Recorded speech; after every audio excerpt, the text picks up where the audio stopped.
Now, your 41 NBC AccuWeather forecast, presented by Volume Chevrolet.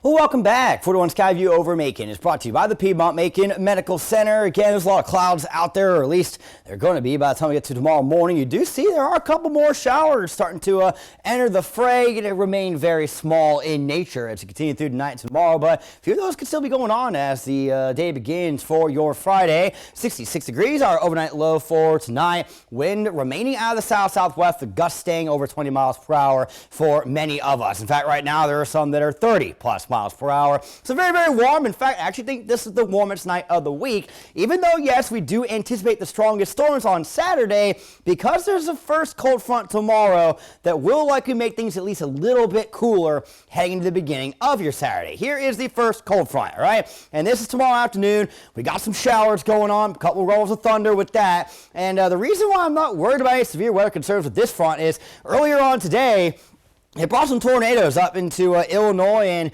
Indiana. In fact, it was a pretty mean one that was going into Bloomington a few hours back. But the low pressure that's driving this front, while it was in the proximity earlier today of those areas, for tomorrow, look where the front is, the low way off your screen up to the north. So that helps to take those dynamics out of it. It's going to be weakening as it rolls in. That's the first front. The second one is on Saturday. Notice where the low pressure is. A lot further south, closer to what we are seeing. So there's going to be a little more energy to work with these storms because of the dynamics of this low. But that said, it should be more low 60s to begin our Saturday versus mid 60s. But still in the afternoon, upper 70s, couple lower 80s. We got this line of storms that's going to be moving in during the middle of the afternoon and the evening. Primary threat will be a couple of damaging wind gusts, but a spin-up tornado or some hail could be possible if the trend does hold. Now you see for tomorrow, the level 1 stays outside of middle Georgia, right? Again, I'm really not worried about any concerns for severe for our Friday,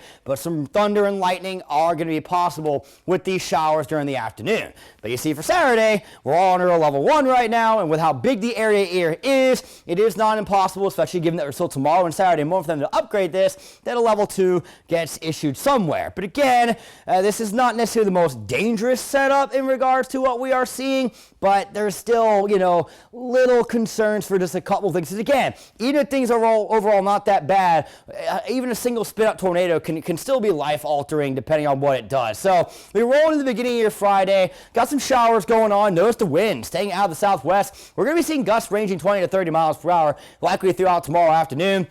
These are mainly just showers going into lunchtime, but a couple of them could become thunderstorms as we get later into the afternoon and the evening. Now notice the wind calming some overnight tomorrow night. All right, again, that first cold front comes through. I actually wouldn't be surprised if there was a brief window in here where that wind tried to shift out of the north ever so slightly leading into your Saturday morning. But it returns back to the southwest quickly heading into those lunchtime hours on Saturday. Notice the gusts getting strong again, over 20 miles per hour, and now we start to see these thunderstorms rolling in during the late afternoon and the evening. Now heading into the later hours of the night, here's the final push of that front. Perhaps a couple damaging wind gusts here, but temperatures hopefully at this point are starting to drop as we push towards midnight, which should help to negate that threat just a little bit. It will be another warm day tomorrow. Upper 70s is what I'm thinking, about 78 for the high in Macon. We'll check out the rest in 10 seconds.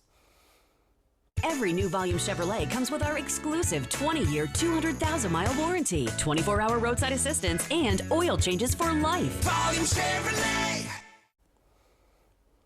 Your 41 NBC AccuWeather 7-day forecast is presented by Volume Chevrolet. So about half of us or so will get the showers and storms tomorrow. Everybody will get some rain on Saturday as that cold front comes through. Again, a lot more organization with that second front. That's the one that brings in the colder weather, all right? We're going back below average with highs starting on Sunday and with lows starting Sunday night and Monday. Might have to chip our faucets Monday into Tuesday, but even though it goes colder, I do expect pollen levels to rise once that sun does come back.